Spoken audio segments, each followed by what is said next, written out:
একবার একটি গ্রামের পাশে একটি গাছে টুনি পাখি বাস করত। সে ছিল খুবই বুদ্ধিমান। তার মিষ্টি গানের জন্য গ্রামের লোকেরা তাকে ভালোবাসতো। একদিন গ্রামের ধারে এক বাঘ এসেছিল। বাঘটি টুনির গাছের নিচে বিশ্রাম নিচ্ছিল। বাঘটি ক্ষুধার্ত ছিল এবং সে টুনিকে খাওয়ার চিন্তা করতে লাগলো। বাঘ বলল, টুনি, তুই গাছ থেকে নেমে আয়, আমি তোকে খেয়ে ফেলবো। কিন্তু টুনি তো বুদ্ধিমান। সে জানে বাঘ কখনো তার কথা রাখে না।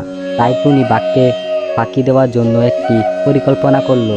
সে বলল, বাঘ মামা, আমি তো আসবো, কিন্তু তুমি আগে চোখ বন্ধ করো। আমি আসবো আর তুমি আমাকে খেয়ে নিও।